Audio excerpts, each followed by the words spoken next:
पूरी की पूरी डांस रानी टीम अनुपमा को बिठाकर कहती है, तू हमारी बड़ी बहन की तरह है और बड़ी बहन भी बड़े भाई की तरह होती है, इसीलिए हम सब मिलकर आज तुझे राखी बांधेंगे। राही, माही और पाखी ये सब देखकर चौंक जाती हैं। तभी सरिता कहती है, तूने मुझे मेरे पति की मार से बचाया है। रीटा भी कहती है, तूने मेरी सास को समझाया और मनाया है। भारती कहती है कि मेरे इलाज के लिए आपने अपने ईयररिंग्स बेचे हैं। अनिता कहती है कि तुमने हमारे सपनों को मरने से बचाया है। जसप्रीत कहती है कि तुम ही हमारे लिए हीरो और हमारे बड़े भाई हो। मनोहर जी जसप्रीत की बात से सहमत होते हैं और कहते हैं कि तुम हम सबकी रक्षक हो। पहले तुमने हमारी जान बचाई और फिर उस भक्षक बेटे से हमारी रक्षा करी। मनोहर जी अनुपमा को आशीर्वाद देते हैं। ये बातें सुनकर अनुपमा इमोशनल हो जाती है, जबकि माही और राही मुंह बनाती हैं। इसके बाद डांस रानी अनुपमा की आरती करती है और उसे राखी बांधती है। अनुपमा खुश होती है। भारती और जसप्रीत अनुपमा से वादा करवाती हैं कि वो कभी उन्हें छोड़कर नहीं जाएगी। अनुपमा उनसे वादा करती है कि मैं हमेशा तुम लोगों के साथ रहूंगी। ये सुनकर शाह परिवार परेशान होती है। अनुपमा और डांस रानी खुश होती हैं। इसके बाद अनुपमा अपने भाई भावेश को ढूंढने निकलती है। उसे घर का पता मिलता है। वो जाते हुए अफसोस करती है कि उसे अपने भाई का घर भी नहीं पता। वो भावेश की शादी में शामिल नहीं हो पाई। वो सोचती है कि क्या भावेश की पत्नी उसके बारे में जानती होगी या नहीं। अनुपमा सोचती है कि भावेश उसे देखकर सरप्राइज हो जाएगा। वो घर के बाहर पहुंचती है। तभी उसे पता चलता है कि भावेश और उसकी पत्नी में झगड़ा हो रहा है। उसे अंदर से आवाज आती है और उसे सुनाई देता है कि भावेश की पत्नी नाराज है कि अनुपमा ने उनकी आर्थिक मदद नहीं की और भावेश भी ज्यादा पैसे नहीं कमाता है। भावेश कहता है कि वो जिम्मेदारियों को निभाने के लिए मेहनत कर रहा है, लेकिन उसके पास फिजूल के शौक पूरे करने जितने पैसे नहीं हैं, जैसे डेली शॉपिंग, सिनेमा घर में मूवी देखना और भी इसी तरह की फिजूल खर्चियां। भावेश की पत्नी अनुपमा को बुरा भला बोलती है तो भावेश उस पर गुस्सा करता है और अनुपमा का पक्ष लेता है। अनुपमा ये सब सुनती है। भावेश बाहर आता है तो अनुपमा जाने लगती है, लेकिन भावेश उसे देख लेता है। अनुपमा उसे देखती है और इमोशनल होती है। भावेश भी अनुपमा को देखकर रोने लग जाता है। अनुपमा रोते हुए भावेश से माफी मांगती है। अनुपमा कहती है कि मैं अब लौट आई हूँ। तभी भावेश की पत्नी कहती है कि आज भी नहीं आती। वो आरोप लगाती है कि अनुपमा सिर्फ पैसे के लिए लौटी है और कहती है कि वो यहाँ रहने का सपना भी न देखे, क्योंकि भावेश के पास उसके परिवार को खिलाने के लिए भी पैसे नहीं हैं। भावेश गुस्से में पत्नी को चुप रहने के लिए कहता है और साफ कह देता है कि वो अनुपमा के खिलाफ एक शब्द भी बर्दाश्त नहीं करेगा। भावेश अनुपमा को वहां से लेकर चला जाता है। इसके बाद भावेश रोने लग जाता है और अनुपमा उसे दिलासा देती है। भावेश उससे पूछता है कि क्या इतने सालों में उसे अपने भाई की याद नहीं आई। अनुपमा को अपनी गलती का एहसास होता है और वो इमोशनल होकर कहती है कि जो भाई बहन बचपन में हमेशा हाथ पकड़कर रहते हैं, बड़े होते ही उनका हाथ छूट जाता है। मुझे तुम्हारा ख्याल रखना चाहिए था, लेकिन मैं नहीं रख पाई। भावेश कहता है कि मैं तुम्हारी राखी का मान नहीं रख पाया। तुमने सबका फर्ज निभाया, लेकिन मैं भाई होकर भी कुछ नहीं कर पाया। भावेश कहता है कि मैंने सोचा था कि शादी करके मेरा अकेलापन दूर होगा, लेकिन शायद मेरी किस्मत में खुशियां नहीं हैं। अनुपमा कहती है कि तुमने मुझे फोन क्यों नहीं किया।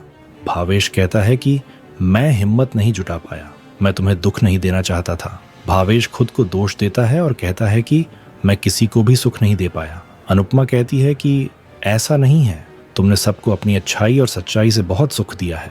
भावेश कहता है कि मुझे तुम्हें राखी बांधनी चाहिए, क्योंकि हमेशा तुमने ही मेरी रक्षा की है। माँ के जाने के बाद तुम मेरे साथ थी, लेकिन तुम्हारे जाने के बाद मैं अकेला हो गया। अनुपमा रोते हुए कहती है, मैंने तुम्हें अकेला छोड़ दिया, ये मेरी गलती है, मुझे तुमसे बात करनी चाहिए थी। अनुपमा कहती है कि अब मैं तुमसे वादा करती हूँ कि मैं तुम्हें अकेला नहीं छोड़ूंगी। भावेश भी वादा करता है कि मैं तुम्हें अकेला नहीं छोड़ूंगा। अनुपमा कहती है कि माता पिता की सबसे बड़ी पूंजी भाई बहन ही होते हैं, क्योंकि उनके जाने के बाद भाई बहन ही एक दूसरे को समझते हैं। उनका आपस में दिल का रिश्ता होता है। अनुपमा और भावेश इमोशनल होते हैं और दोनों गले मिलते हैं। इसके बाद अनुपमा भावेश को राखी बांधने का फैसला करती है।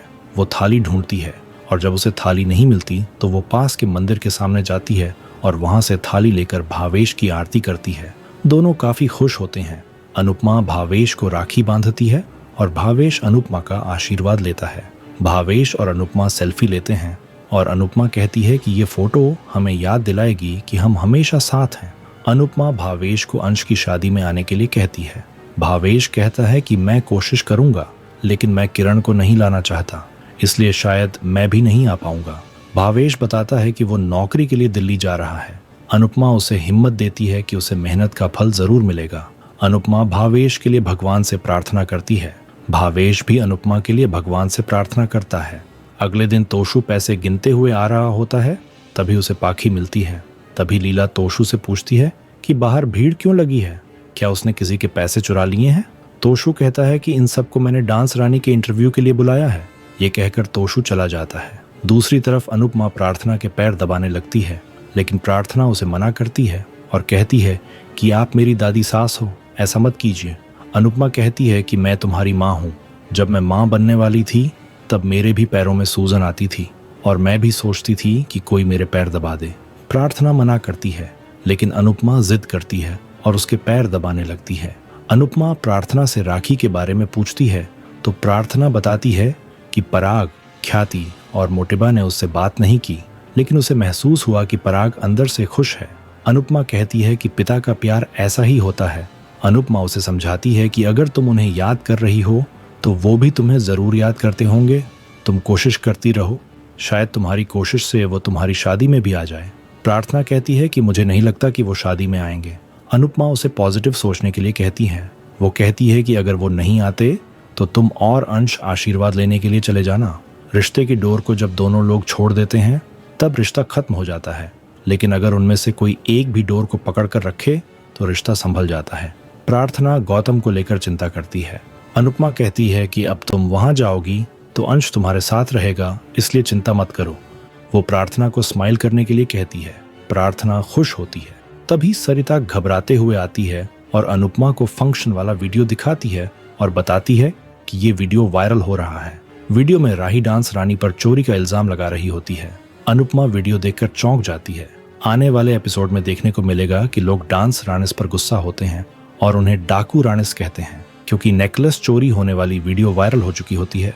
खासकर वो वाला सीन जब राही अनुपमा को डाकू रानिस के रही होती है।